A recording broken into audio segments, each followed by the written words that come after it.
Okay, we're just gonna test the audio here.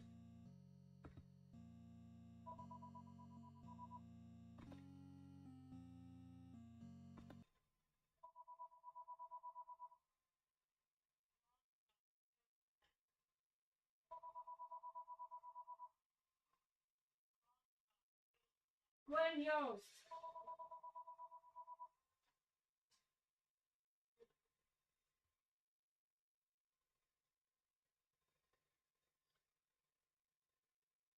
Now I really do need some like different monitoring stuff so I can accurately monitor uh,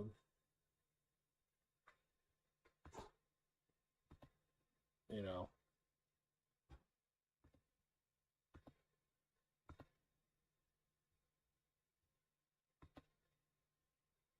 the sounds.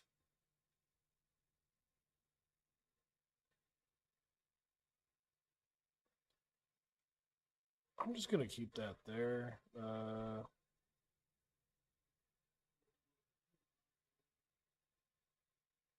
I really do need to monitor my voice here.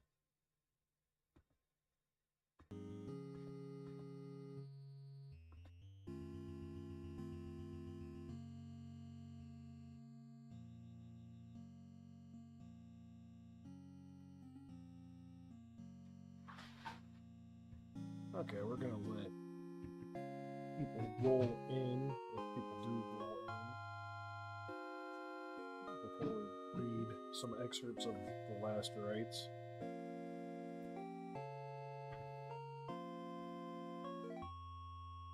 I think the goal is to get at least 3 chapters in. Last rites was, does it say? I'm sure it was ghost written, but it's like memoirs. Not really memoirs. It's just like a recounting of the events from 2019 all the way to 2025. I think it was a couple of months after. I remember watching him. He was on a solo tour for No More Tours 2, uh, which is kind of a not a revival, but like it's nostalgia driven. He had No More Tears tour, the first one, in late '80s, '86, I want to say. That was for his No More Tears album. And he said he was retiring. He was done with touring. He didn't want to do it anymore. He wanted to be at home with his children and his wife Sharon. But of course, that didn't last too long because he ended up touring many more decades and producing many more albums, both with Black Sabbath and then on his solo side project.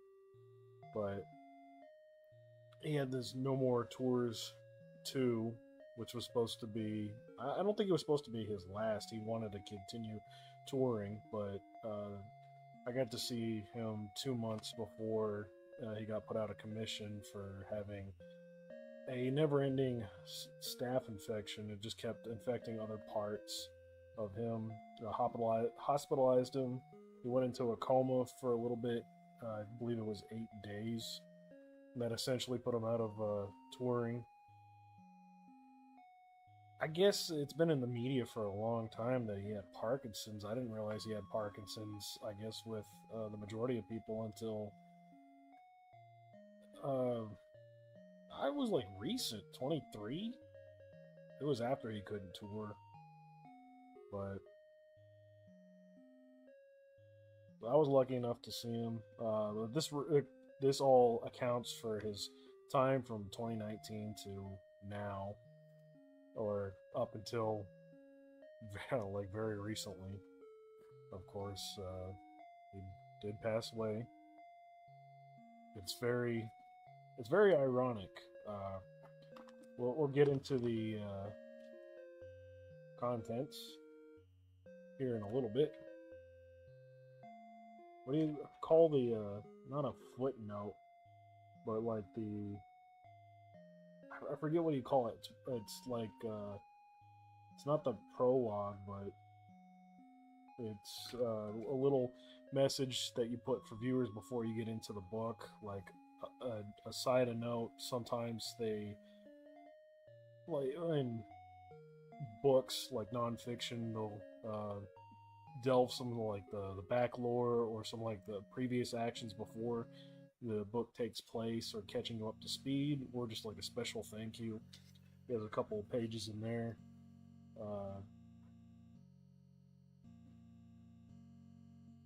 The ending of which is very ironic, knowing what we know now and well what ultimately happened of John Michael Osbourne, also known as Ozzy Osbourne, the Prince of Darkness, the Godfather of Metal. Should I let this? I'm gonna let this play out, and as soon as this is done playing out, well, we'll get into it. We'll read the prologue. I don't think that's the right word for it, but I say we'll get into 3 chapters. Very fitting in Ozzy's theme. It's 13 chapters. 13 being an unholy, unlucky number, a superstitious number in very many different cultures and religions.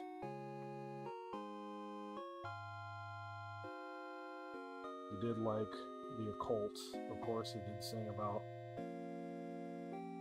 He's a very devout Christian, but he did sing a lot about Satan and demons and other dark imagery.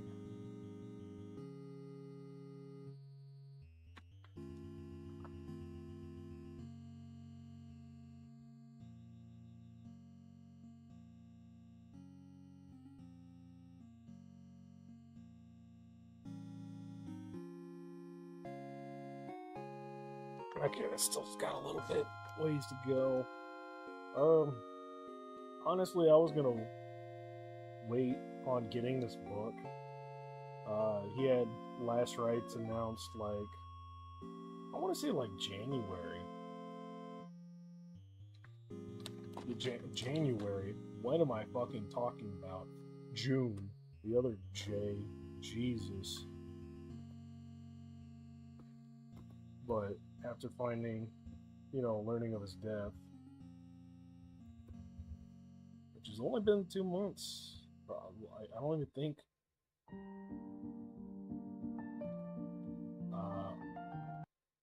If I have to do math here, yeah, it's just well, it would be almost. We give it a couple of weeks, it'd be almost 3 months, which is crazy. It still feels like yesterday.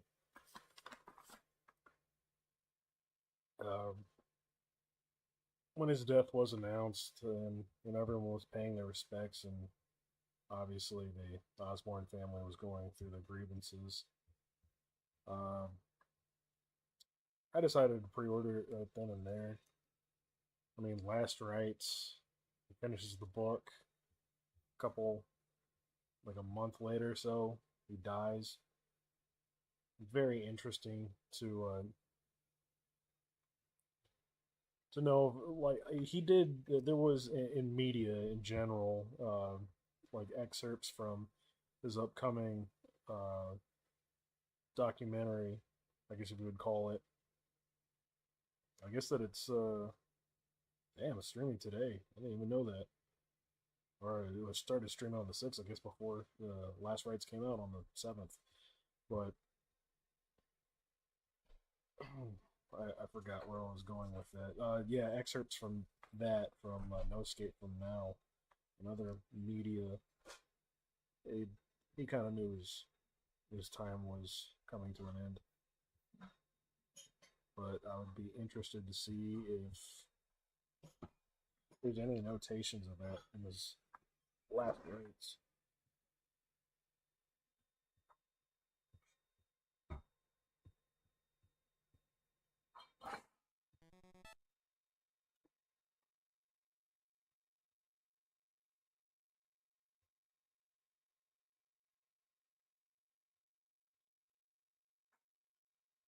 All right.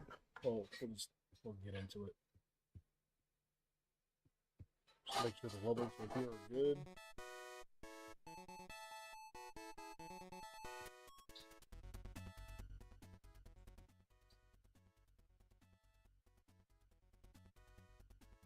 I don't want it to be too overbearing.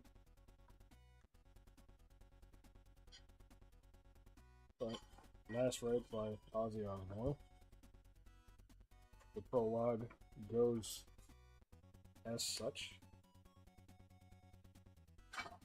So hold on.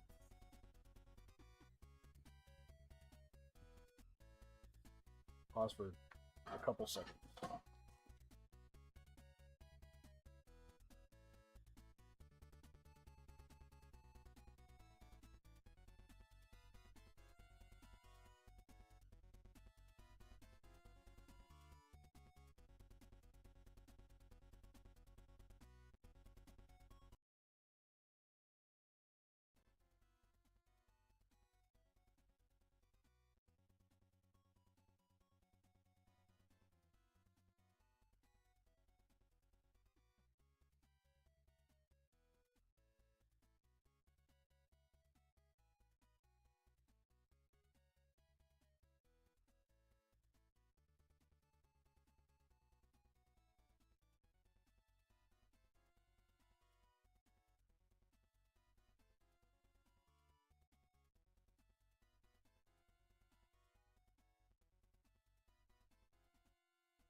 Okay, I had to adjust the lighting here, but we'll get into it now.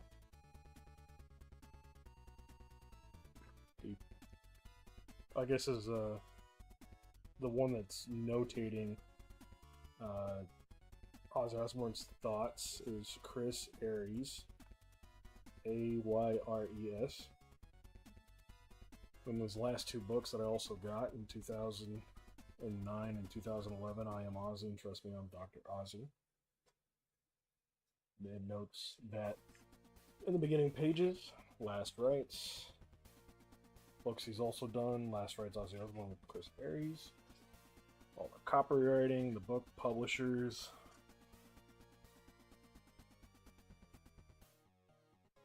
Wow. Typeset. That's crazy. Prologue is as such.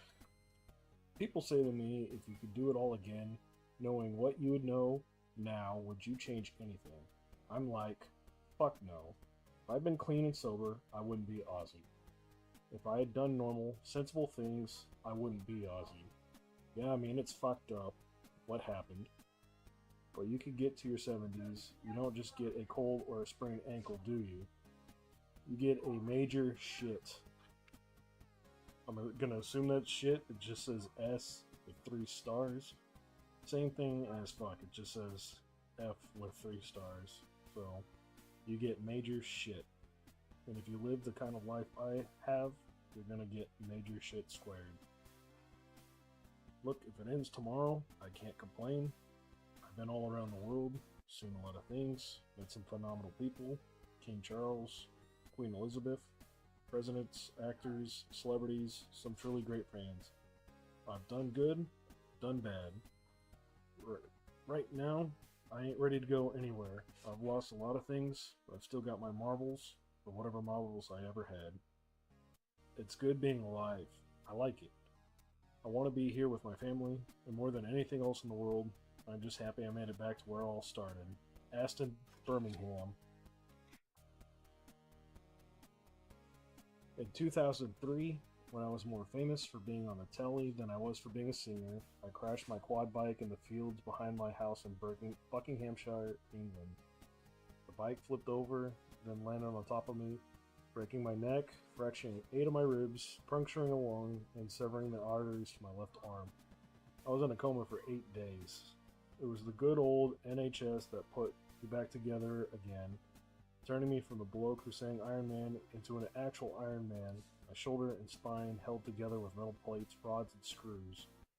For the next 16 years, whenever I set off on a metal airport I screwed that up. Whenever I set off an airport metal detector, I couldn't help but smile, thinking of how I cheated death once again. And here comes the irony, the ironic part. But you never cheat death, not really. Well, that's the next one. But you never cheat death, not really. He's always keeping score, and sooner or later, he's going to call in his final debt. This book tells the story of how he called in mine. Now, here's the actual irony. Spoiler alert, I told him to fuck off. I'm busy.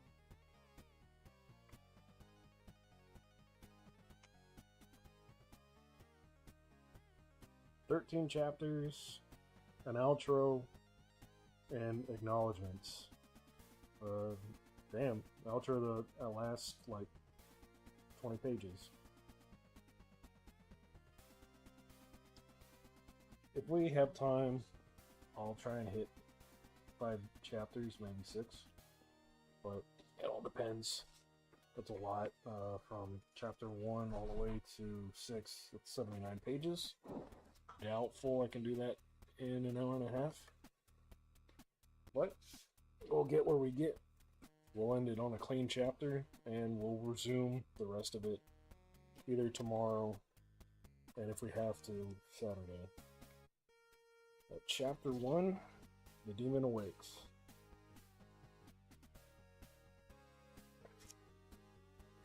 Just before I turned 70, a thought suddenly occurred to me. I wonder when it is you start feeling old. I mean, there I was, 6 years older than my own father when he left this world. And as far as I was concerned, I was basically a young man. Okay, so my hands and legs were a bit shaky thanks to my Parkinson's. I was going deaf. My short-term memory had been on the blink since about 1992. But I could run around the stage at Donington Park for 2 hours, shoot a foam gun at the crowd. I could belt out War Pigs and Crazy Train without dropping a note. And although a part of me missed the wild times of waking up in the middle of a 12-lane freeway or surfing on the roof on a Swiss cable car, I was happy just to chill out in a hotel room with my 4-legged friends, Wesley, Pickles, Elvis, and Rocky. God rest his soul, after a show. In many ways, I've never been so physically fit. I'd catch a glimpse of myself in a mirror and think, fucking hell, I look better now than I did in the video for Bark at the Moon. And that was 40 years ago. Now that it's hard to look better than a bloke who was knocking back 4 bottles of cognac a day. The point being, getting old had turned out to be absolutely nothing like I expected. I might take off this book binding because it keeps rising up.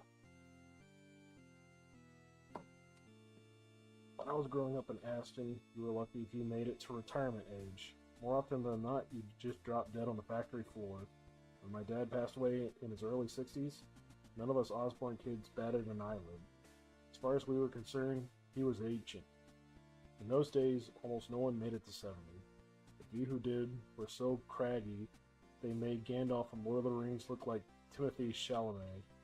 Kinda surprised. Ozzy was a bright man. Kinda surprised he knows Timothy Chalamet, but that could be some of the ghostwriter, so to say, helping him put that in. Anyway, bits would be falling off them as they shuffled off down the pub. But that wasn't even close to the case with me. At the age of 69, I was still touring the world, still making TV shows, still lording it up with the big houses in LA and Buckinghamshire. And every night, I'd stage dive into the bed like I had done since I was a little kid, living at 14 Lodge Road. Whee! Stomp! Ozzy! My wife Sharon would scream. Why can't you step into the bed like a normal person? You wouldn't like me if I was normal. You'll break the bloody thing, you idiot. Oh yeah, them were the days, when death still seemed like something that only happened to other people. Now, I obviously ain't the best person to ask about dates or whatever. There are holes in my memory so big most of the 80s and nearly all the 90s slipped through. But the chain of events in this book began at the end of 2018, around October time I believe, when I was halfway through what was supposed to be my farewell tour. That was 2018? I could have sworn it was at the tail end of 2019. My memory might be worse than Ozzy's. It's called the No More Tears Tour, No More Tours 2. I should probably mention, the original No More Tours had been in the 90s before I realized there was only so much time you could spend in your back garden wearing wellies before you lose your mind. This time, with my 70th birthday approaching, I was serious about slowing down.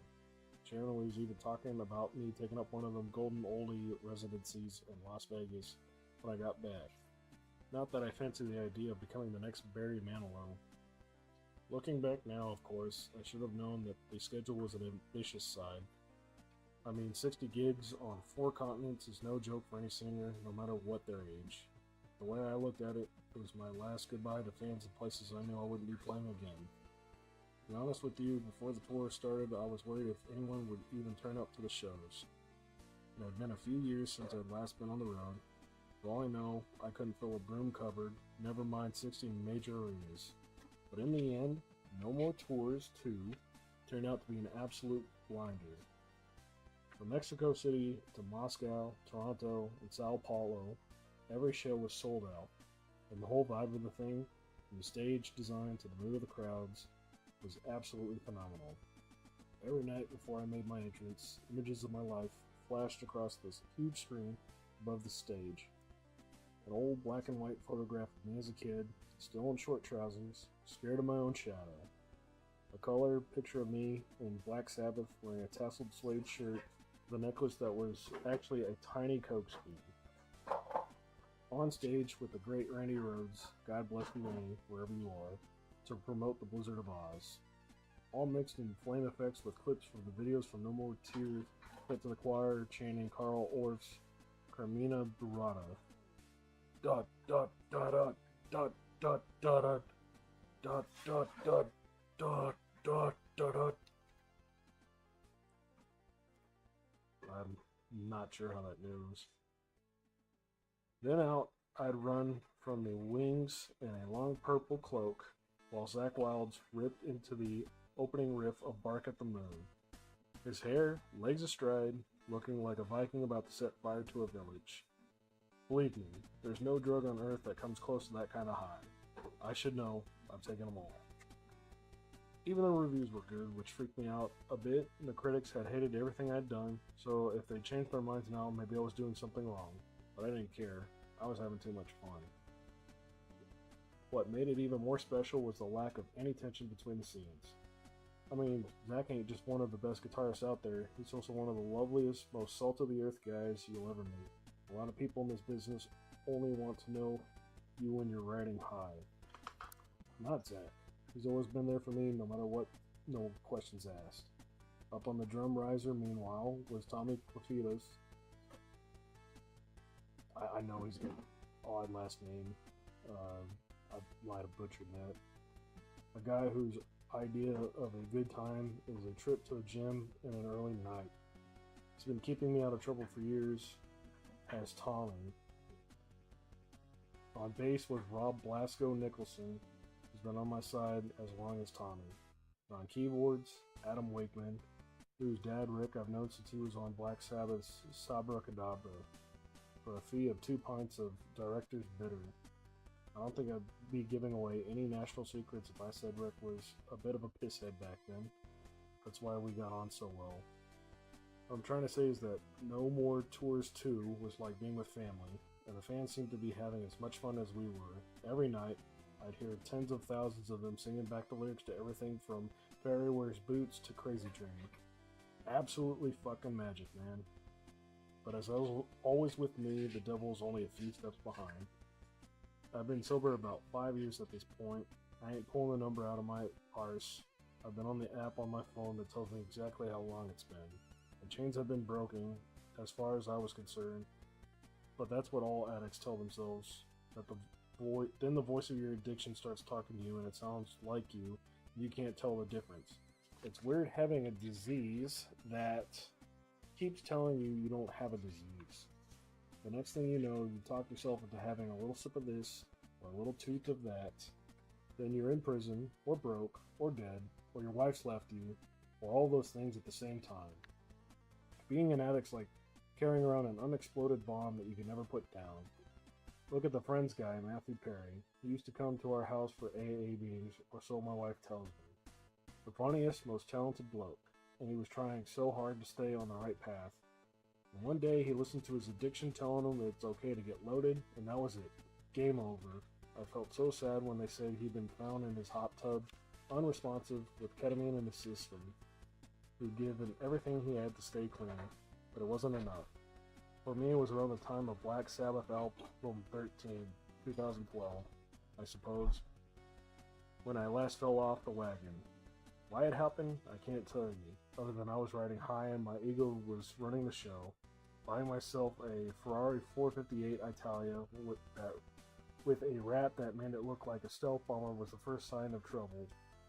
Then I got another one, this time one of the drop-top California models in gunmetal gray. Fabulous cars, both of them. The only problem being that I didn't have a license and had never learned to drive.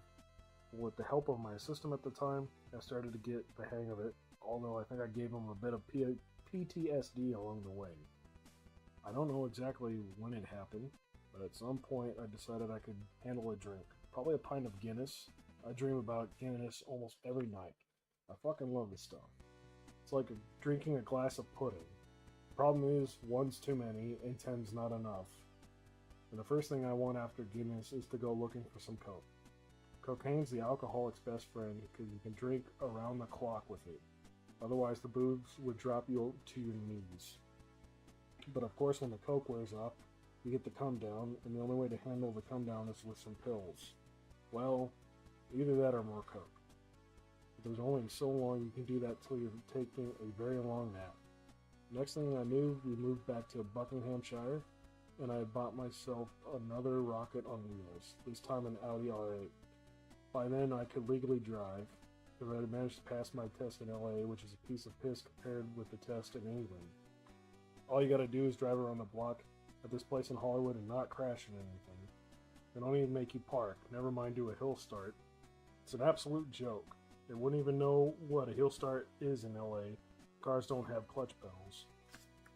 And spoiler alert, not too many cars nowadays. So there I was, back in England with my California driving license, blasting around in the R8 while Sharon was in LA doing her TV thing. And of course I lost control, started womanizing the whole thing. It got really ugly really fast.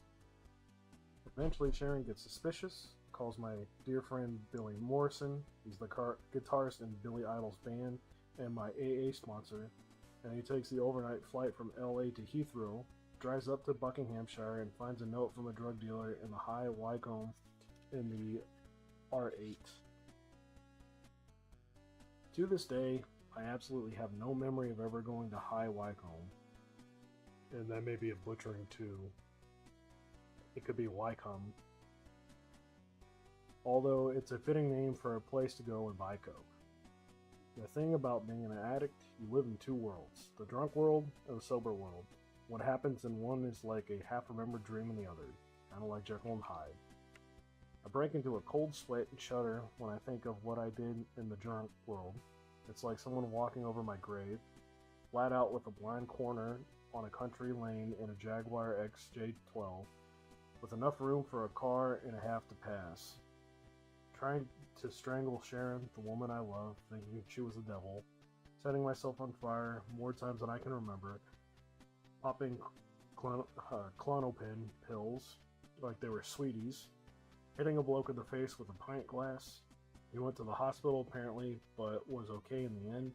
So fucking easy to kill someone in the drunk world, and I don't understand why fucking is not censored.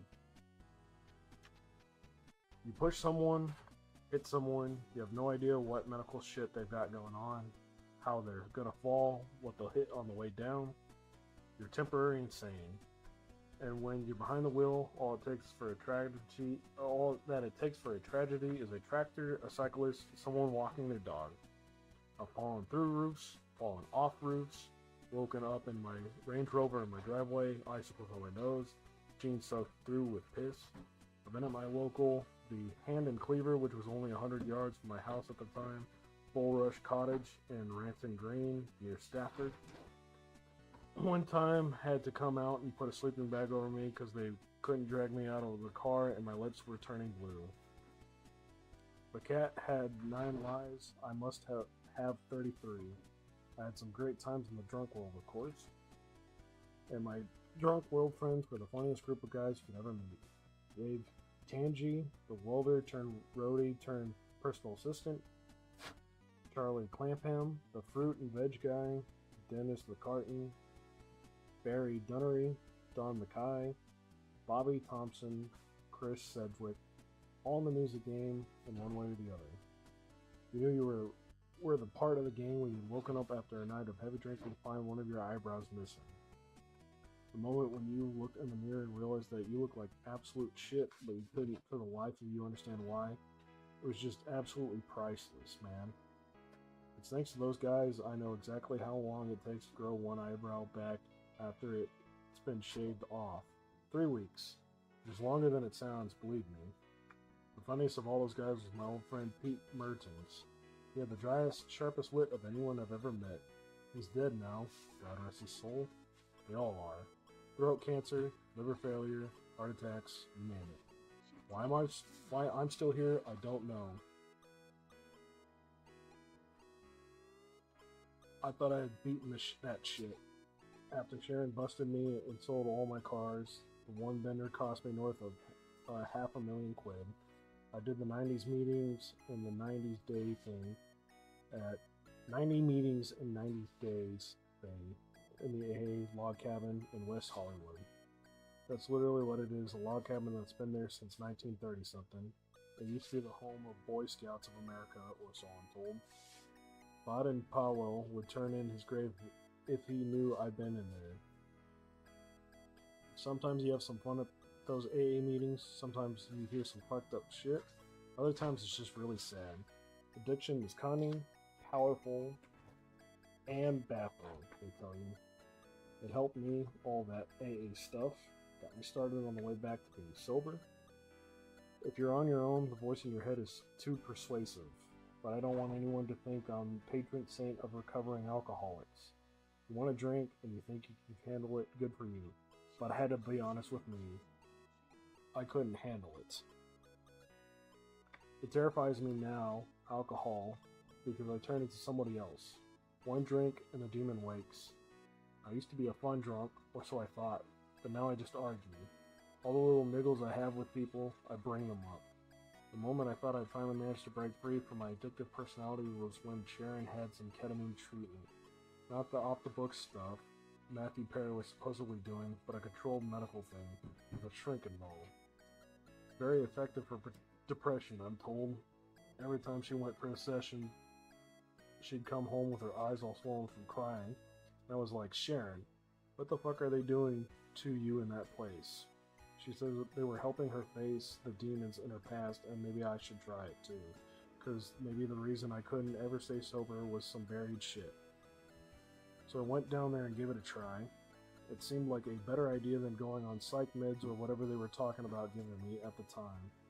They started me on this tiny dose, a microdose they call it, but the second I felt it kick in, a very small but unmistakable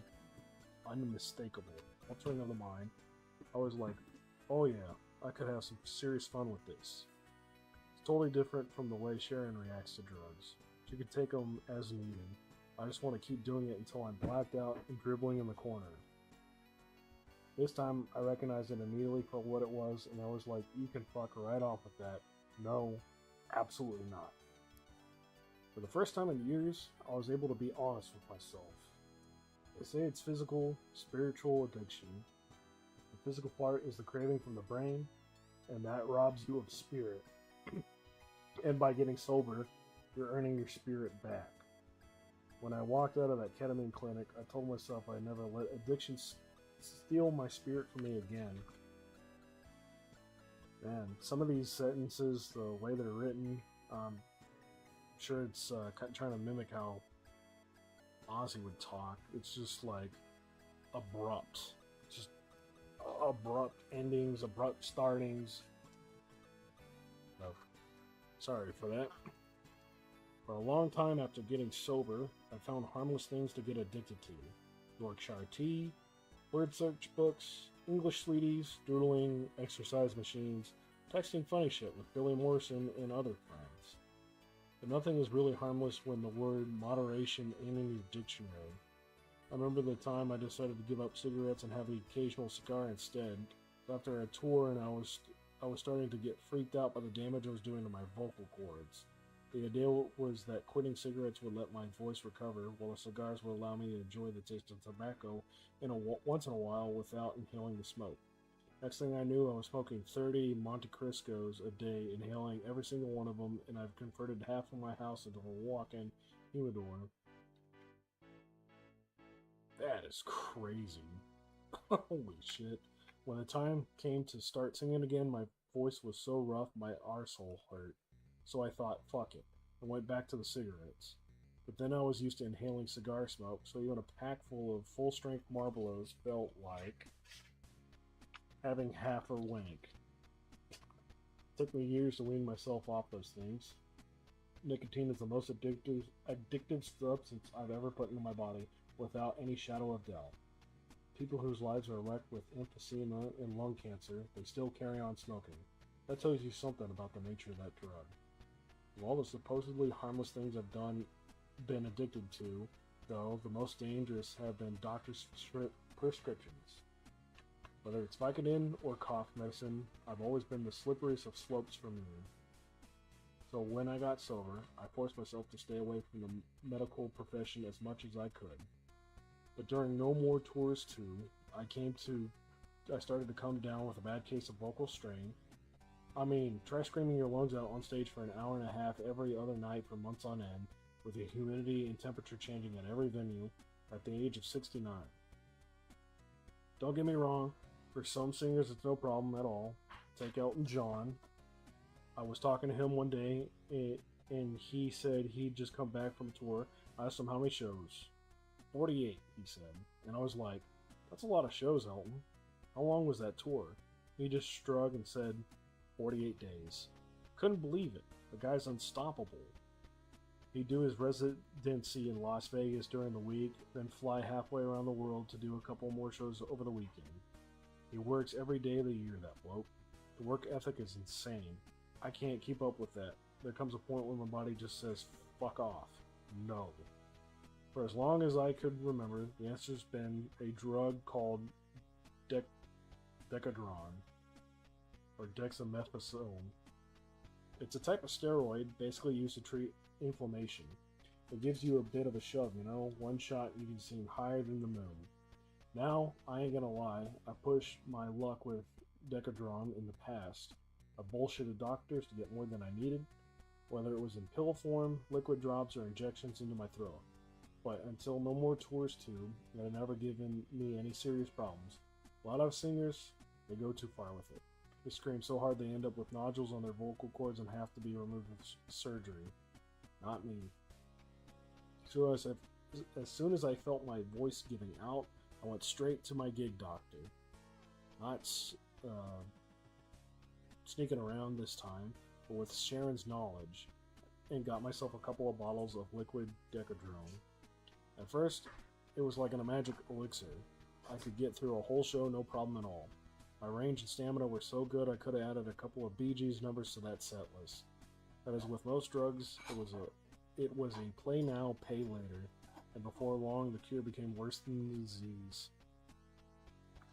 To be fair, of course, the doc had told me to take just 2 drops of that stuff every night with dinner. Those couple of drops soon became 5 or 6, dinner or no dinner, and a few more before bed, then a top up the next morning. Then it was back to the old, "Hi doc, it's Ozzy. Can I please have some more?" "Ozzy, your voice is fine. You don't need steroids," Sharon kept telling me. "But what if it stops being fine when I'm halfway through a show? That's why you do the warm-ups, so you can tell how you're feeling." "But the doctor says you've got that doctor wrapped around your bloody finger. Stop taking them." But Sharon was busy doing her talk show stuff back in LA, and I was hopping between cities on the other side of the world, so there wasn't much she could do other than give me a bollocking whenever she called, which was all well and good until the old roid rage kicked in. Next thing I know, I saw I give myself a black eye that even a couple of layers of stage makeup couldn't hide. Sharon got heavy with me after that. She hired this military guy with a neck wider than the Watford Gap to come and watch over me. Where she found this bloke, I have no idea. He just appeared by my side one day like an angry mountain in human form and never left. Sharon kept telling me I was hallucinating at night, either just as I was about to fall asleep or when I was waking up. She said that's how I had head-butted a coffee table, giving myself the shiner. I had no recollection of that. To her, that proved her point. To me, it felt like everyone was getting on my case for no good reason. Sharon just kept wanting me to see a neurologist. My son Jack was worried I might have the same thing that took down Sharon's dear friend Robin Williams, Lewy body dementia. I mean, it wasn't like I was seeing Martians floating over the bed or anything. It was bad enough that I was talking to people who weren't there. I would think the kids were throwing parties in my room, or I'd get angry and pieces of furniture would end up broken, and I'd wake up with no idea how it happened. My Parkinson's was part of the problem. When most people think of Parkinson's, they think of the actor Michael J. Fox has got. My case is nowhere near as severe. In fact, my doctors have told me it's pretty mild. Having said that, the disease has stiffened my muscles, which affects the way I walk and talk. And the pills I have to take keep it in check have side effects. This one drug I was taking back then, Cinnamate, is also known to cause confusion to some people, along with agitation, nightmares, nervousness, and all kinds of other shit. When I added a bottle a day of steroids into the mix, I became more wired than the national grid. On top of that, I was getting this pretty bad stage fright, partly because I was so paranoid because my voice giving out. I was so paranoid about my voice giving out. That had given me terrible insomnia, which had thrown me off even more. Sharon was so worried that she got the kids to take it interns flying out to each gig to keep an eye on me. That came one weekend, Kelly the next, Amy after that. I even got to hang out with some of the grandkids. I've got 10 of them now, if you can believe it. There's Jack's daughter Pearl, who was 6 at the time, Andy, who must have been 3, and Minnie, who was just a baby then. His daughter Maple hadn't been born yet. Since then, Kelly's had her little Sid, who's a proper tearaway. I got knackered just watching him. My other grandkids are from my first marriage, Maya and Elijah, and from my son Louis and Harry, Isabel, and Kitty from my daughter Jessica. Anyway, it did the trick, all the extra support. By the time No More Tours 2 reached North America, just before my birthday, I was feeling a lot better. It was just as well, as we had 30 arenas left to play. Everything seemed fine again, but I wasn't fine. I was heading straight for a brick wall, because the Decadron was doing damage no one could see. Which ends the first chapter. It brings us to the very next chapter, titled Clever Accidents. When we opened No More Tours 2 in Jacksonville, Florida, it had been 50 years since I started out as a singer. Where the fuck had all the time gone? Nobody warns you that one day you'll wake up and half a century's gone by. It's a totally different world when I first got into the music game.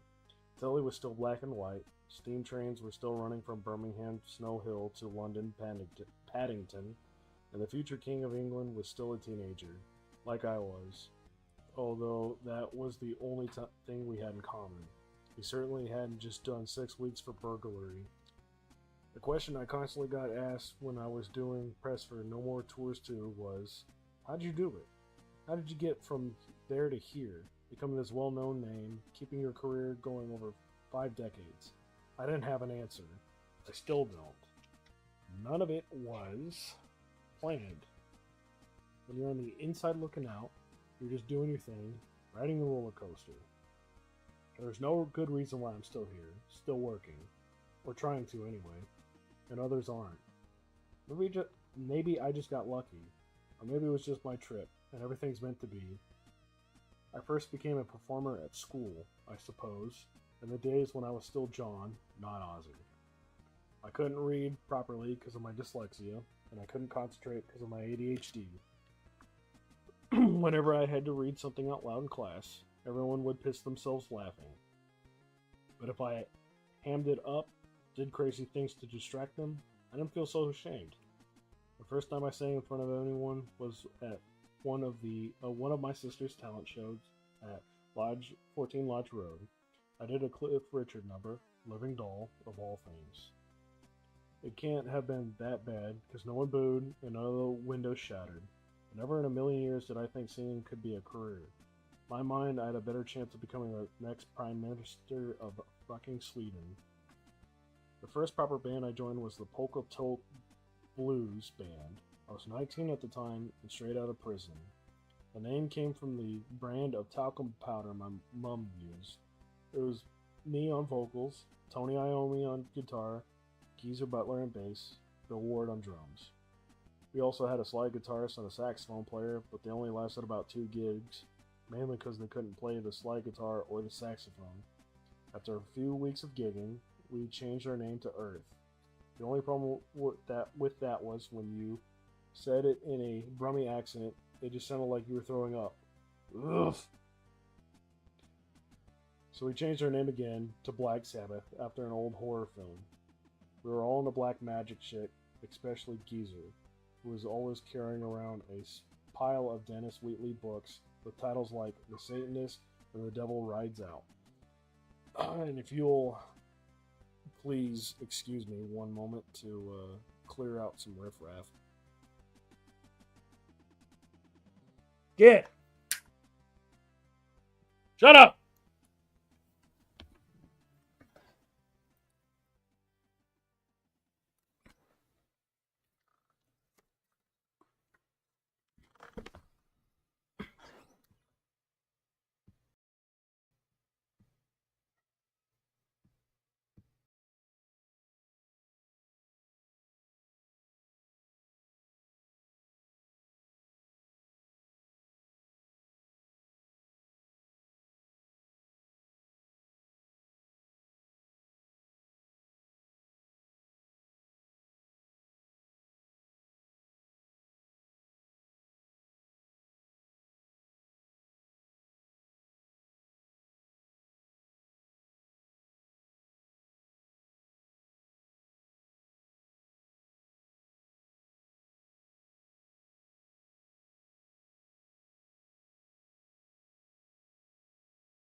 riff cleared. Sorry about that pause in the sermon. Set up here.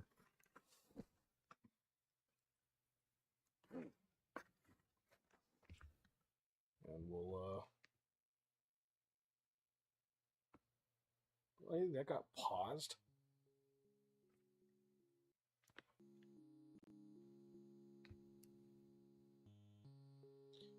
We'll put that on repeat here in a little bit.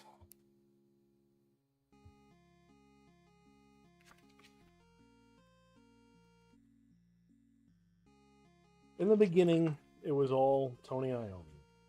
He had been in the year above me at Birchfield Road Secondary Modern, which they knocked down not long after we left.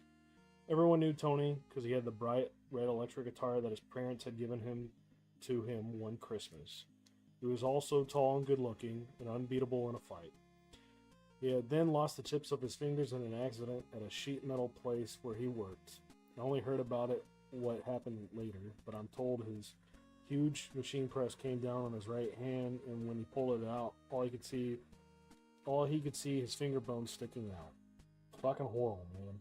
It should have been the end of his guitar playing.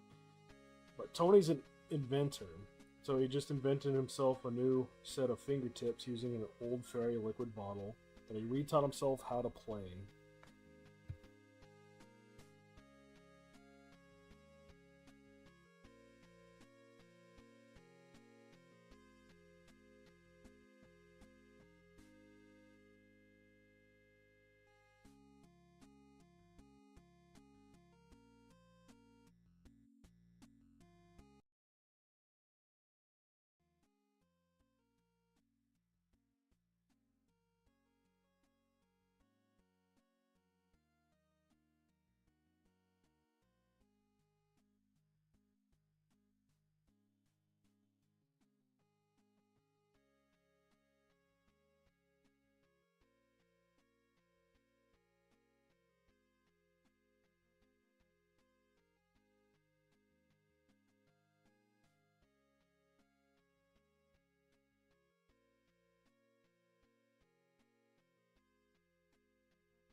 One chapter.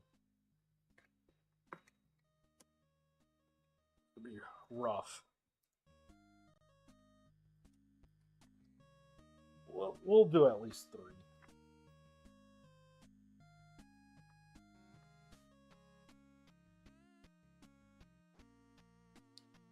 To this day, I don't understand how he even knows his fingers are hitting the strings. After the accident, Tony started using lighter strings, like the ones you'd use on a banjo, because he was in so much pain. He also loosened his strings for the same reason, which lowered the tuning.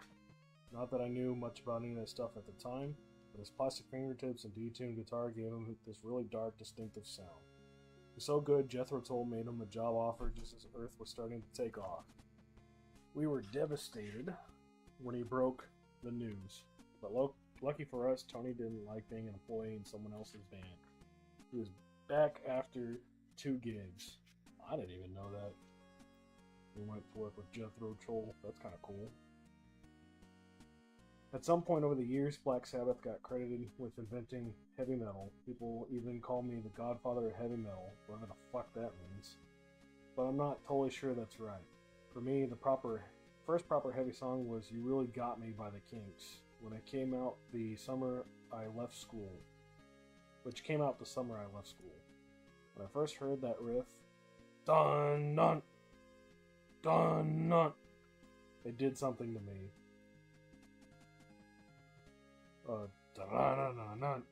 I think, yeah, that's what he's trying to get, is the da-na-na-na-na, da-na-na-na-na. It's just really weird how it's notated there. It did something to me. It was like a drug. Listening to it was like having a fucking orgasm. I had to buy the single 5 times because I kept wearing out the grooves. It might have been the first thing I ever got addicted to. If I drove my poor old man halfway around the bed, it drove my poor old man halfway around the bend. If I hear that one more time, I swear I'll. I did eventually stop playing it, but only because I blew out the speaker of his record player. It was one of them polished wood things with a built in radio that took up about half the living room. And of course, there was no way I was going to own up to doing that kind of damage. There was just this sudden, very suspicious silence until eventually he put on one of his Al Jolson records, and all that came out was this dribbly farting noise. You could hear the scream from half a mile away. Years later, I was lucky enough to meet Ray Davies from the Kinks.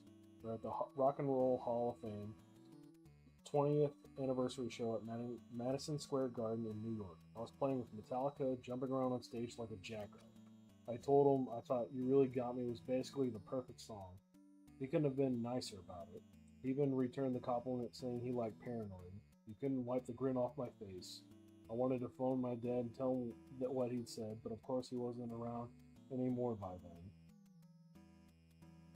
Whatever the history books decide when it comes to heavy metal, it's certainly true we wanted the first Sabbath album to be heavier than anything that had come before. Not just the music, but also the lyrics. Back then, no one was singing about Satan, demons, and corpses.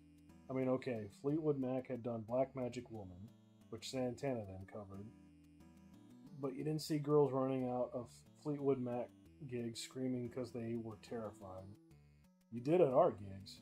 You gotta remember, a lot more people went to church back then. They thought the devil was real.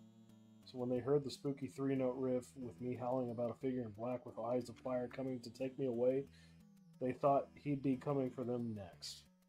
At the same time, the image that first created the first album created was so strong from the time people thought devil stuff was all we did. That's why people started calling me the Prince of Darkness, supposedly after a line in Paradise Lost, the John Milton poem. Not that I knew who the fuck John Milton was. The truth is, although Sabbath had a really dark vibe, the song Black Sabbath was the only full-on scary music thing we ever did.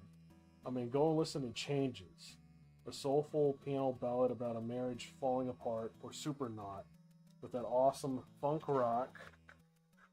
Oh, come on. Funk rock. Jesus. Pages are fresh. Rhythm Break, or the trippy Planet Caravan, which I'm told they played in the SpaceX Crew Dragon before it docked with the International Space Station. I'm going to add a caveat here.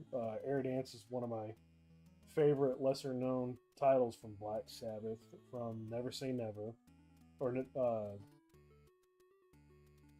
it's Never Say Die. The album's Never Say Die. No, it's Never Say Never. The album's Never Say Never. It's a very, very jazz influence. You can hear a lot of jazz elements in there. It's like very forefront, and not really heavy. Back to the book though. Still, we did all right in the end. So it ain't like you're gonna hear any of us complaining. It's a miracle I had any kind of career after Sabbath. After I got fired for being too fucked up, according to them, that's a story for later. I ended up living in a little apartment with its own kitchen and living room at a temporary housing place called The Park in West Hollywood. I had no clue what I was going to do next. The stress was killing me. I kept ordering in booze from Jill Turner's on the Sunset Strip, keeping the blinds drying all day, running the AC full blast, with the gas fire on at the same time because it reminded me of home, while drinking and smoking myself into oblivion. Meanwhile, my wife at the time was back in England with 2 kids, waiting for me to land a new gig so we wouldn't go broke. The problem was I had just turned 31, which was dangerously close to over the hill for a rock star. In my mind, there was a good chance I'd end up draining whatever was left of our savings, leaving me with no choice but to go and find a job on a building site somewhere. It was Sharon who saved me. The crazy thing, I barely knew her at the time. She was working for her father, Don Arden, who was then Black Sabbath's manager.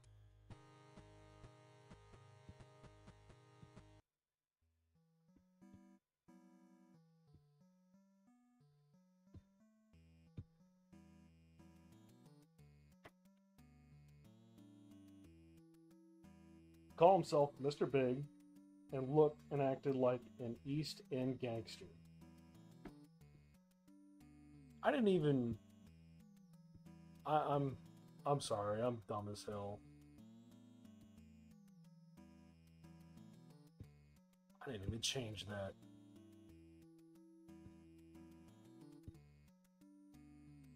I'm sorry. He supposedly once hung with the Bee Gees manager Robert Stigwood out of a window for trying to poach the Small Faces, Don's biggest band. There were other stories of him stubbing cigars out on people's foreheads or bribing DJs to get radio play. I had no idea how much of it was true. I just stayed the fuck out of his way. I bumped into Sharon once or twice during the early days in Sabbath, thanks to our dealings with Dawn, but it was only on recollection I still realized it was her. She was his receptionist initially. She says she remembers me once coming into Dawn's office on Berkeley Square in London, not long after Paranoid came out, with no shoes on and a hot water tap around my neck. She couldn't have been older than 18 at the time. It was all just a haze to me. I was stoned out of my mind. She also went to one of our gigs at the Marquee Club in Soho. She was used to seeing the American pop stars her dad represented and couldn't believe the difference. The volume, the sweat dripping down the walls, me on stage, reaching out and touching the fans in the front row. We were a people's band, Sabbath. When we did a gig, it was like we were part of our own audience. The first time I saw Sharon and knew it was Sharon was when she came walking out of a hotel in Copenhagen. Don had sent her there to collect the door money from an ELO gig or something. Wow, I thought. What a good-looking chick. Then she smiled at me, and I was like, you've got no chance with her. Don't even think about it. I mean, Sharon was this educated, high-class woman. She'd wear diamonds on all the latest fashions. Her dad was a famous multi-millionaire. Besides, I was still married to my ex-wife then. Not that I was exactly husband of the year material. After I got kicked out of Sabbath, I was convinced Dawn would keep managing him and I'd get dropped. I mean, Sabbath had the name recognition. Who the fuck had heard of Ozzy? Then came the knock on the door. It was the moment I had been dreading, but it wasn't the apartment manager or one of Dawn's heavies coming to throw me out. It was Sharon, dressed to kill, standing there looking at me in my underwear, unshaven, drunk, beer cans all over the floor. It takes a lot to shock Sharon. When you've grown up the daughter of Don Arden, you've seen everything, but the smell alone was enough to make her take a step back. If you get your shit together, she said eventually, we'd like to manage you. I was so surprised, all I could say was, me? No, the other Ozzy Osbourne, the one standing behind you, she said. Of course you! I'd be dead without Sharon. Of that, I'm absolutely 100% fucking sure. When it came to my first two solo albums, Wizard of Oz and Diary of a Madman, they couldn't have happened without Randy Rhoads. He was a gift from God. There's no other way of putting it. I was incredibly fortunate that I ever crossed paths with him. After Sharon came over to Le Parc, she told me I needed to start holding auditions. It was a wake-up call, that was. I mean, Sabbath only had to find one man to replace me. I had to find a whole band starting with the guitars. Then the clouds parted, a choir sang, and out of nowhere, Randy appeared.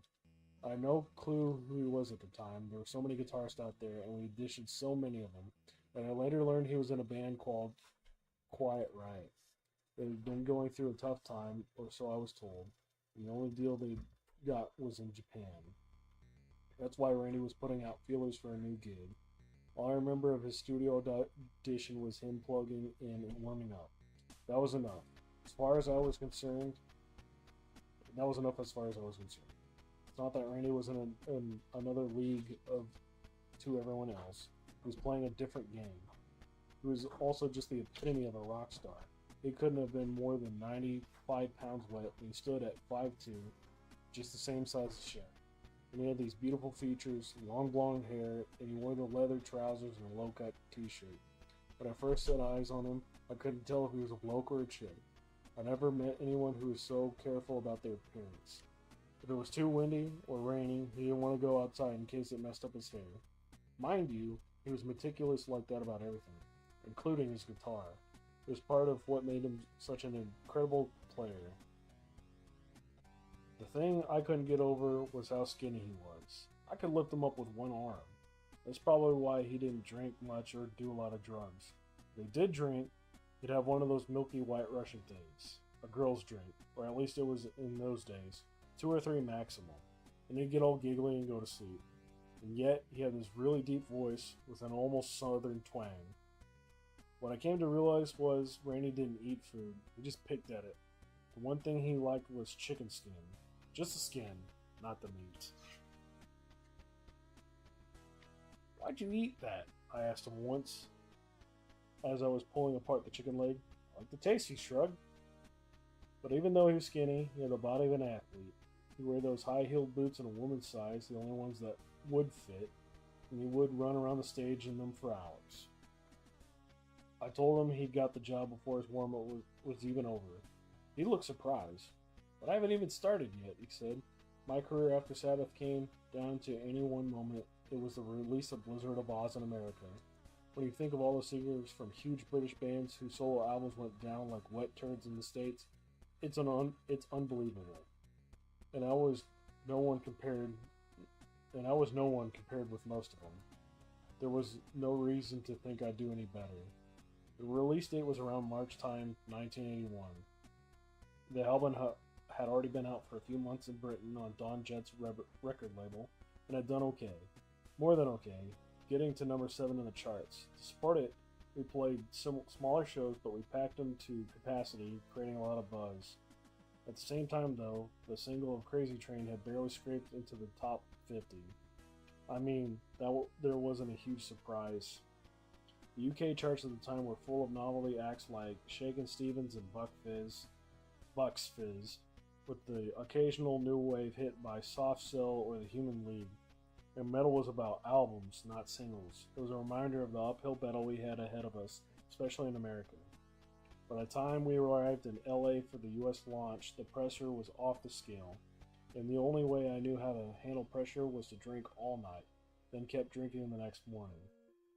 So that's what I did on the big day of our big meeting with the marketing department of our American label, Epic, which was owned by CBS Records. Something all new signing had to do at the start of each quarter or something. When Sharon drove me to the CBS building in Century City from her dad's house up in Benedict Canyon, I was already out of my tree. All the way there, she was bending my ear about how important the meeting was, how Epic didn't have a clue what to do with a metal album because their other acts were the Jacksons and a bunch of new wave and synth pop groups. Why the fuck did they sign me then? I asked her. Because CBS already have a huge distribution deal with my father, she said. The plan was I'd make an impression by taking 2 white doves out of my pocket. Someone at Jet Records had gone out and bought them from a pet shop the night before. Pop open up a window, say peace or rock and roll or something, and let them fly away. Sorry. I wasn't keen on the idea, to be honest with you, especially since the birds kept shooting in the jacket pocket. But Sharon insisted I had to do it. This is your one chance to make an impression, she said. You need to give them a show. The thing is, I've been in the music game long enough to know exactly what the deal would be.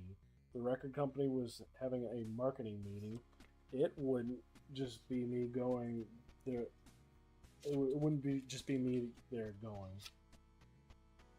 There'd be a rapper in front of me, a folk singer behind me, a fucking didgeridoo player in between. And the marketing people with their stunts and Rolexes wouldn't give a flying fuck about any of us. They wouldn't be fans. It would just be another day at the office for them. It was only when I saw the cameras in the room that I made up my mind what to do. They want a show?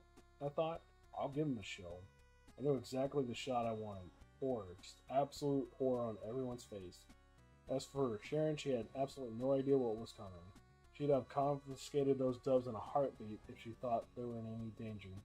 So we walk into this boardroom. There must have been at least 25 executives there. They'd all have been listening to Crazy Train and other tracks off Blizzard of Oz. For some reason, I set myself down on the knee of this young woman near the front. Then after a couple of minutes of listening to all their fake bullshit, I pull out the doves, just like we were agreed, and say, peace or rock and roll or whatever.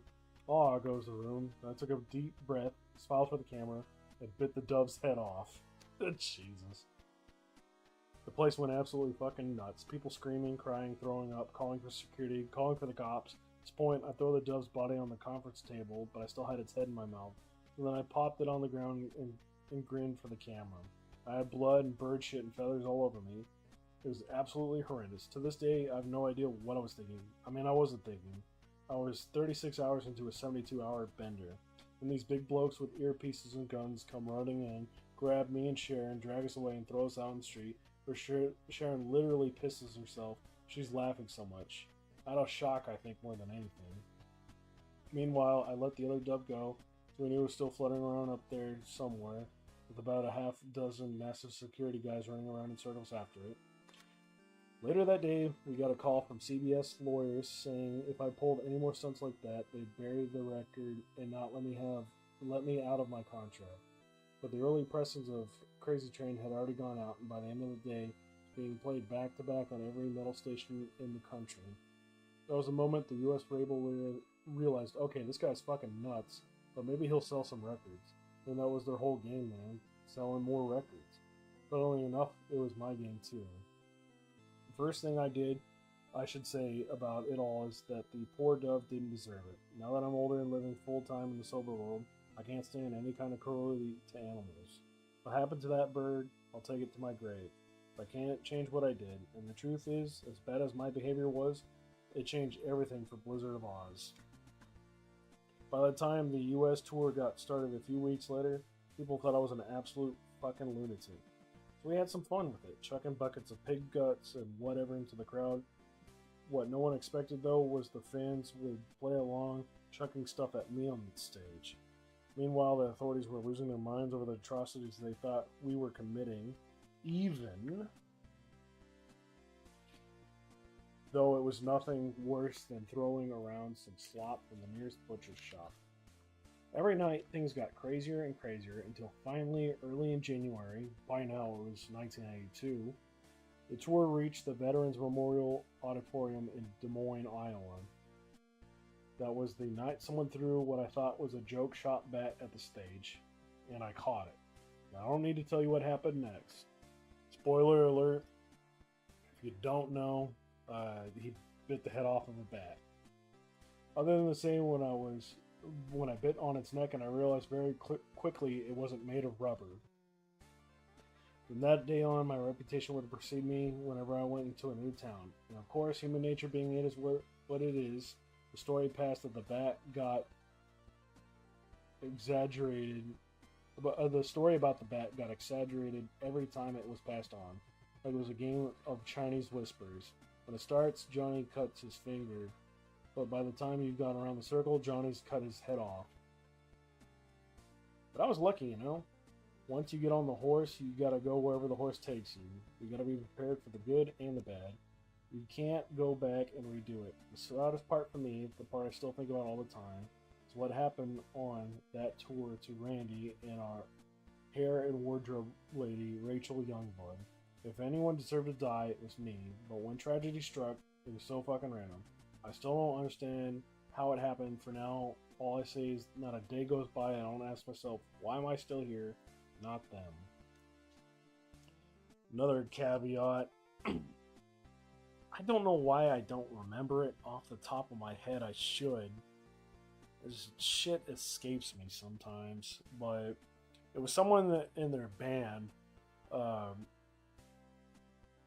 might have been a roadie. Don't fully quote me, but it was someone who was hired by the band, like someone in the band, not one of the musicians, but like I said, a roadie, something like that. Apparently, was pissed off at his girlfriend, and he was taking alcohol and drugs or whatnot, and he was. He got Randy Rhoads, I guess the hairdresser, and a couple other people to go on a plane, and the whole thing was his ex-girlfriend was in a tour bus, and they were going to drop her off wherever going down the road on a tour, and he was going to scare her by buzzing the bus, basically flying low with the plane, at low altitudes, flying near them, and the somehow they managed to get Randy Rhoads in there, even though on accounts of Ozzy, he was deathly afraid of flying. They got him in that plane, and they went to Buzz, and he went too low and crashed in some trees, killing him, Randy Rhoads, that hairdresser, and I think another, like, some of the other, like, attendant and pilot or whatever. I don't think the pilot was on because they were out resting. But that's what happened. He was in a plane accident that ended his career.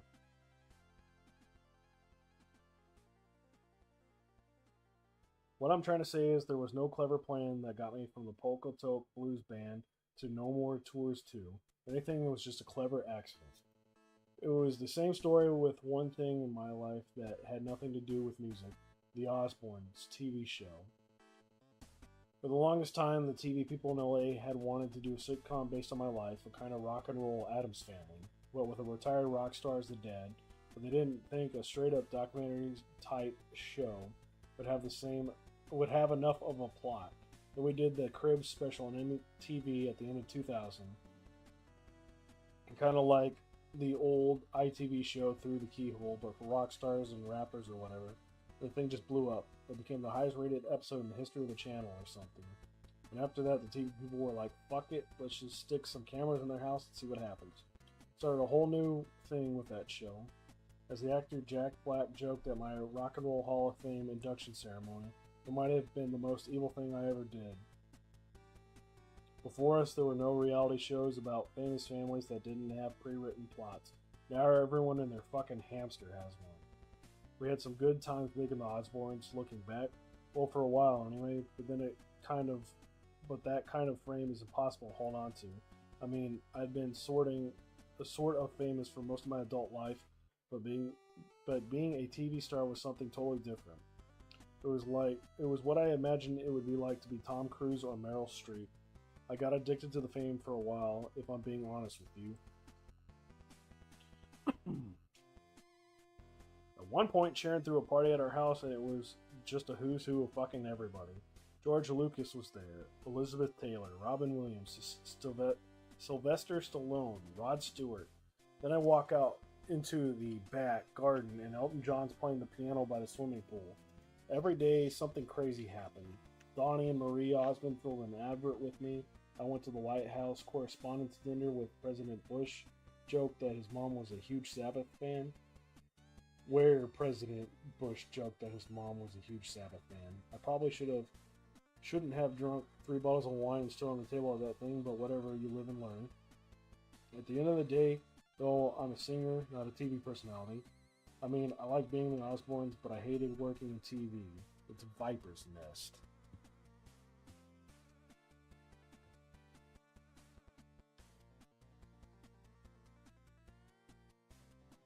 TV, it really is. It's not like being in music.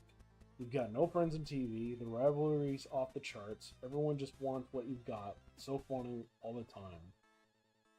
By the time we got into the 4th season of The Osbournes, I knew it had to end, like everything does. I'm fucked if I know how the Kardashians have lasted this long with their shows.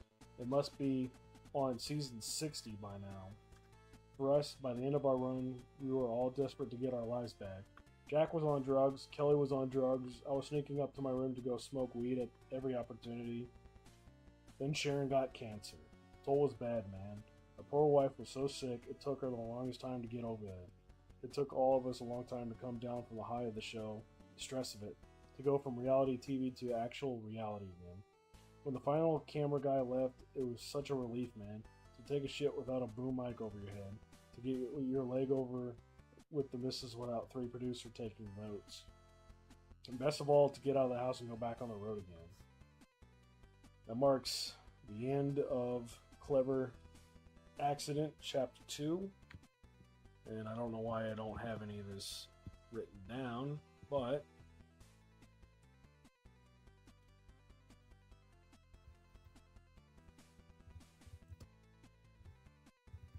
a nod to one of their famous Black Sabbath songs, Hand of Doom.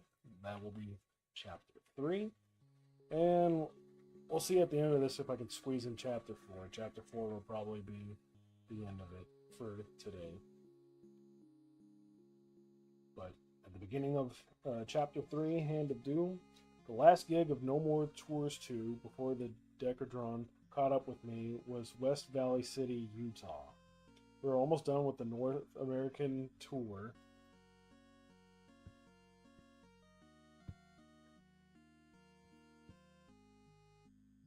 You'll have to excuse me for a moment.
Let's see.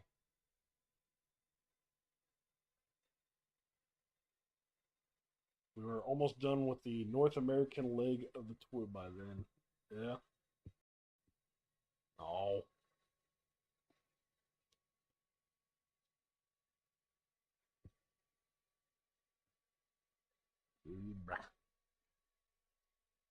Alright, well, we were almost done with the North American leg of the tour by then. We only had a mountain view. San Diego. I shall put this on mute. Just in case. And Las Vegas to go. Plus a big night at the Hollywood Bowl. It should have been a breeze. The gigs were so close to my house in LA I could sleep in my own bed at night. But life's never that easy, is it? Did that stop? Come on. Even the calmest, bluest ocean has a turd bobbing around in it somewhere. And there was a massive one headed right for me. The first sign of trouble was my fingernails, of all things. I'd been biting them like crazy because the Decadron had made me so tense.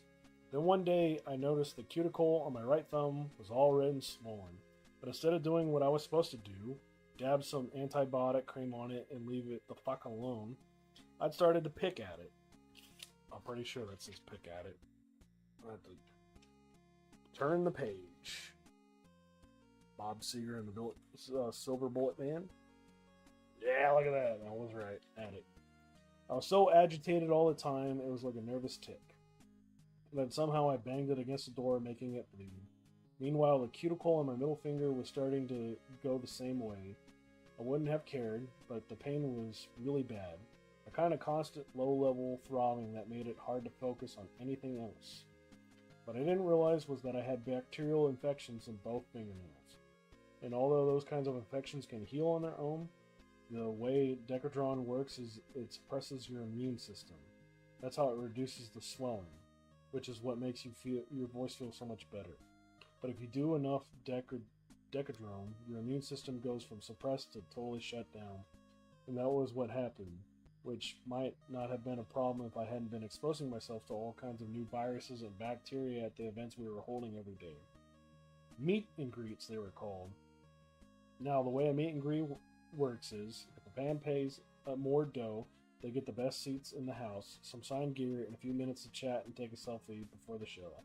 In the old days, they just hang around the back of the venue, hoping to get your autograph on your way out. Not anymore. Like everything else in the music game today, That side of touring has become a kind of mini industry in its own right.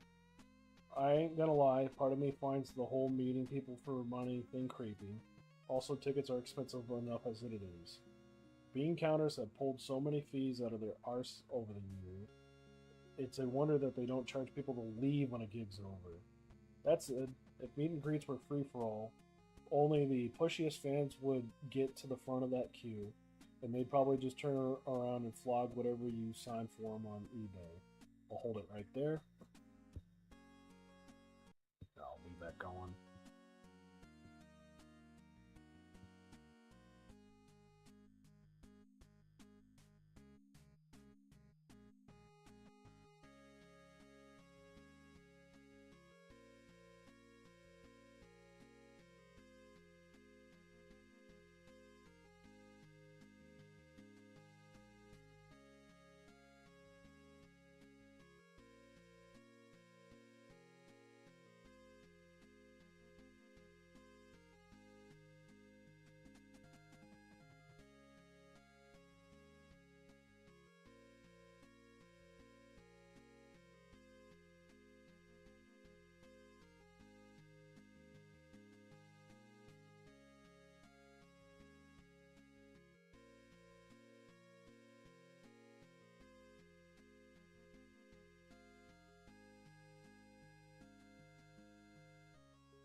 Let's see.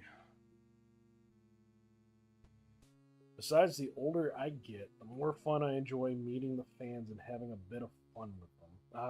I'm gonna put this on mute. If you say anything, I'll be able to hear it, but you probably are gonna get annoyed by me reading this book.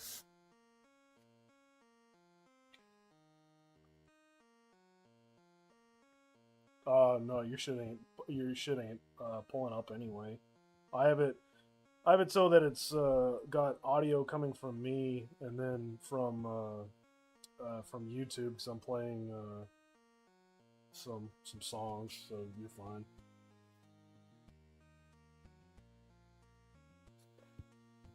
They got new beta. They got an application audio capture beta on the new release of OBS. That's how I'm doing it. That's pretty simple. Besides, the older I get, the more I enjoy meeting the fans and having a bit of fun with them, especially when whole families or metalheads turn up, from the little kids to the grandparents. Not that grandma or grandpa can ever remember much about the old days. They were as off their tits as I was.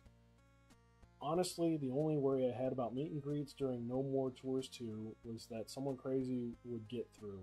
I mean, it's hard to forget what happened to Dimebag Darrell, one of the greats of metal guitar.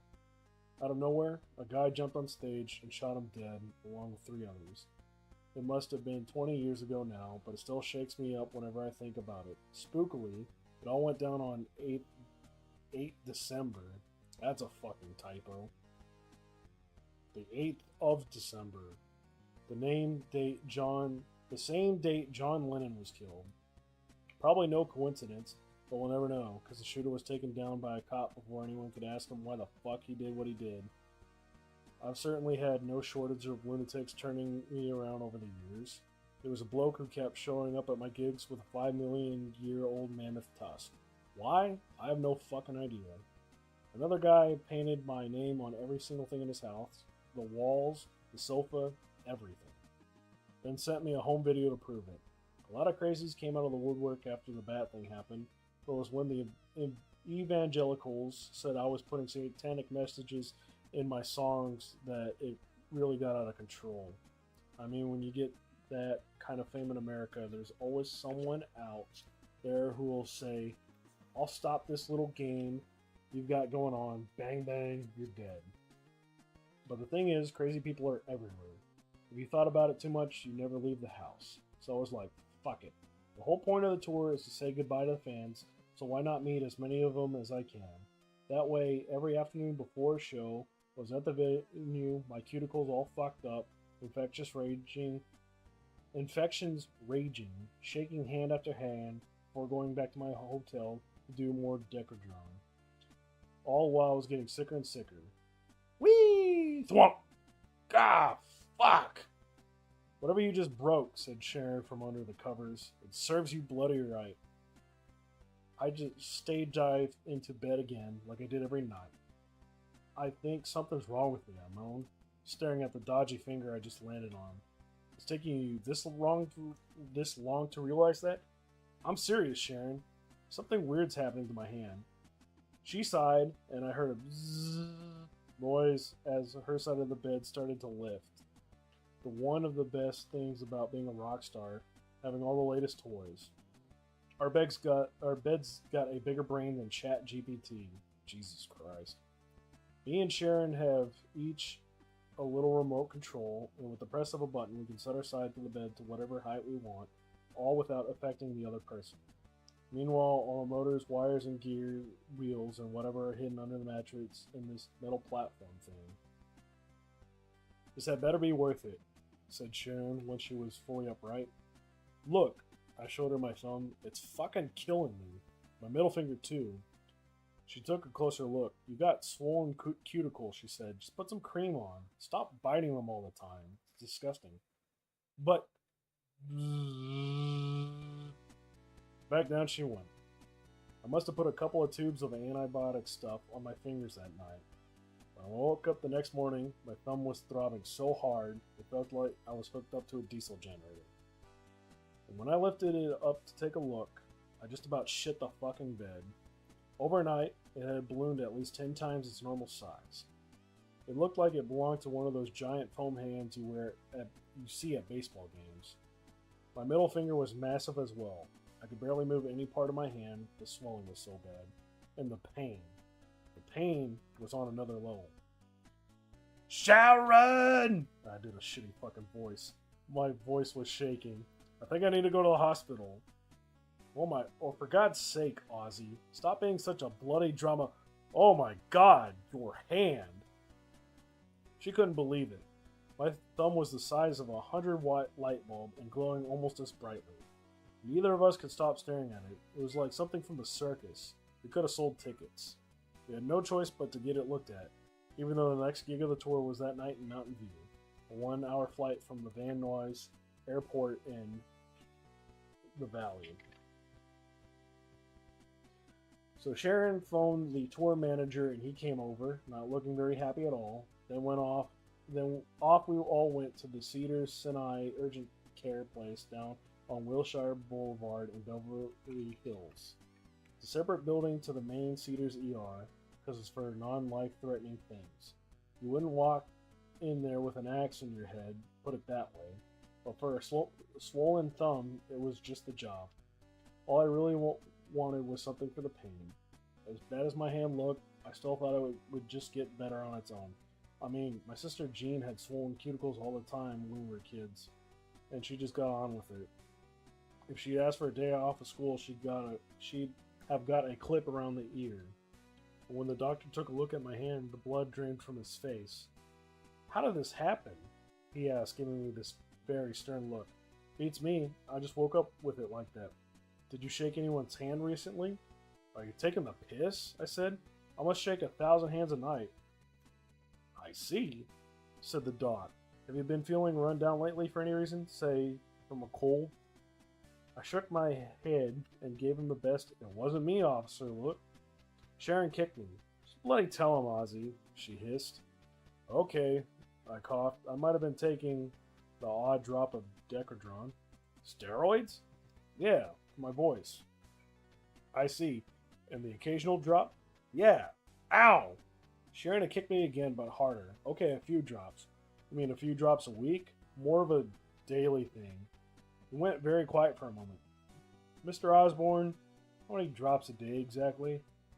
How many do you get in one of those little bottles? The doctor rubbed his temples and muttered something that sounded a lot like Jesus fucking Christ. I was expecting a proper bollocking, but when you get to a certain age, docs stop lecturing you. They think you're a lost cause, which, to be fair, wasn't all that far from the truth with me. He also seemed to have more important things on his mind. Mr. Osbourne, he said, you appear to have an advanced staph infection in your thumb, and another one in your finger. They're spreading fast because your immune system has been completely wrecked by all the steroids you've been taking. or rather abusing. So, you can give me some pills for that? No. No. Pills won't be enough. We need you to get you to Jesus Christ. We need to get you to an emergency room. What? But they'll put you in an intravenous drip of antibiotics to try and get the infection under control. Then they'll need to operate. The clock's ticking. Almost fell out of my chair. It's just a sore fucking thumb. Mr. Osbourne said, the doc, looking straight at me. This is very serious. There's one thing I learned over the years. It's that the absolute worst thing you can do after being told you've got some heavy-duty medical shit is to look up on the internet. I mean, half the stuff on there is made up, and the other half is usually wrong. So all you're going to do is freak yourself out. That's why I had Sharon look it up instead when we were on the way to the ER. Okay, here we go. Staph infection, she said as she scrolled through the results on her phone. There's a whole Wikipedia page on... Oh. What? Nothing. Sharon, just fucking... Oh, look, the sun's coming out. Maybe it's not going to rain this afternoon at all. I grabbed the phone and squinted at the screen. The Wikipedia page, it turned out, was a list of very famous people who'd been totally fucking fine until they got a staph infection. Then they became very dead. One of them was President Reagan's Secretary of State, Alexander Haig. Another was the big-time movie star Roy Schneider from Jaws and The French Connection. Even a president of the World Bank had popped his clogs after coming down with just the same thing. Let's just say, at the point I was starting to get a little bit concerned. Next thing I know, I was being squeezed into one of those hospital gowns that have your arse hangs out with. Then off I waddled to the operating room. It was obvious by now the Mountain View gig wasn't happening. Sharon and the tour manager were already on their phones trying to move hell on earth to reschedule, which is always the last thing you ever want to do. No More Tours 2 was employing thousands of people, from the band to the crew and all the workers at every venue. When you cancel a gig, every single one of them loses out.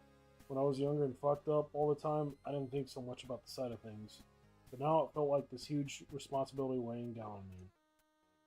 Worse than that was all the feeling of letting down the 20,000 or so fans who had bought tickets. They would have hired babysitters and taken some time off of work or whatever so they could come to the show. They'd been canceling with more notice, they would have been one thing, but this was last minute, which felt like a below-the-belt move. But we didn't have a choice. Like the doc said, the clock was ticking.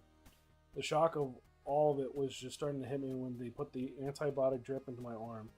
Then a nurse came in and started numbing my thumb. Strange thing is, when I was in the numbing stuff, it suddenly made me very emotional. I had no idea why. One minute I was watching her work, the next I was sobbing. I just totally broke down. It was crazy looking back now.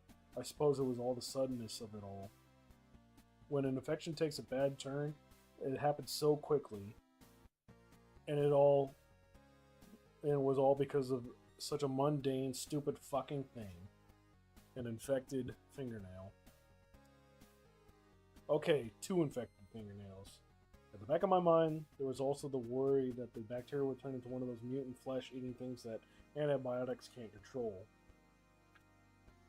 What if it got into my bones, my lungs, my heart? By the time the surgeon came in with the scalpel, I was thinking maybe this is it. Maybe this is how it all ends. Maybe tomorrow they'll be printing my... Ah! I thought you fucking numbed it. Seriously, you can feel that? The surgeon looked very surprised. He just sliced open my thumb. You didn't even warn me. What happened to the old, this might sting a bit? Mr. Osbourne, your hand has been completely numb. Only a person with a truly incredible tolerance to, at that point, seemed to remember who he was talking about. Oh, I see, he said. Sorry about that. Get on with it then. The funny thing is, watching him work actually calmed me down. I love a bit of gore meat. With my thumb now wide open, he started cleaning all that shit out of the wound. It was like pus, but worse than that. He said he was trying to stop the bacteria from getting into my bloodstream. And he really got to work, cutting out the dead tissue, whittling down the bone underneath, getting under my fingernail and scraping out more infected bits of whatever. After that, he moved on to the middle finger, doing the same thing again. It was the most riveting thing I'd watched since the camera feed of my first colonoscopy. Because all of a sudden it was done, my thumb and finger all bandaged up like I was a boxer getting ready for a prize fight. He hadn't even messed up my black nail polish. I was so relieved. I almost burst into tears again. Then someone brought me an ice cream in one of those chocolate drip waffle cone things, and I was just about inhaled it. I was so ravenous. But of course, that just made me want another ice cream. Something's good. I don't know when to stop until I made myself sick. I always had a full-on addiction to ice cream for a while, actually. Always Haagen-Dazs or Ben & Jerry's, vanilla or coffee. Okay, sometimes strawberry. Only if the other two flavors weren't available. It got to the point I was eating so much of this stuff I decided to save money by hiring a chef who made her own. Big mistake that was. The ice cream she made was unfucking believable. I didn't even need a cone. I would have eaten it off the floor. But after a few weeks of going to town on that, I became pre-diabetic and had to stop. One more thing to add to the list of fun things I ain't ever allowed to do anymore. Anyways, after finishing the ice cream, there were things were all a bit of a blur.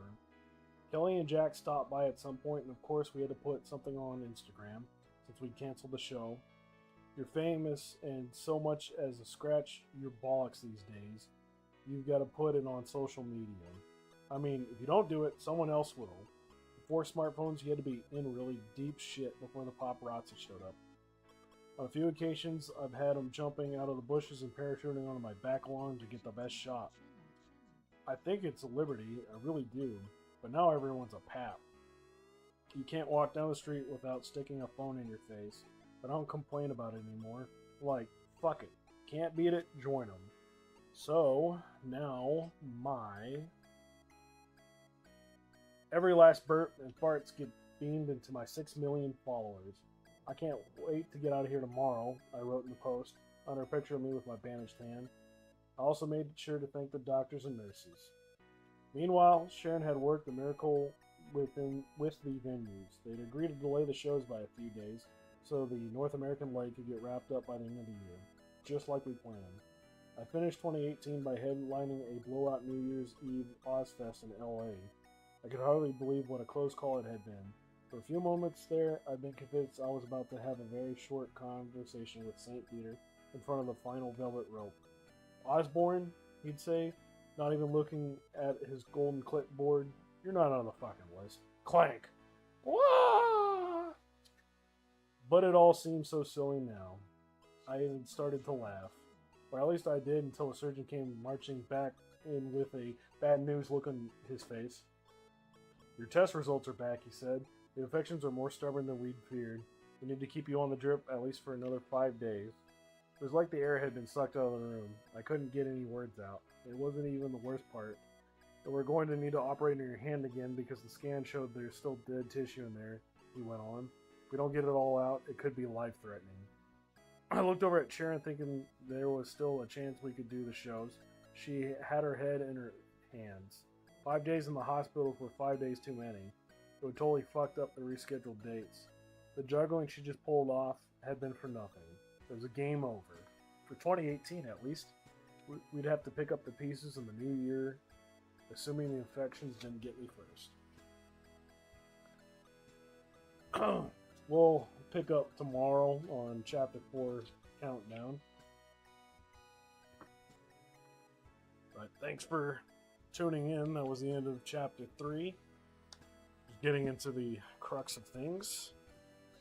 See you tomorrow.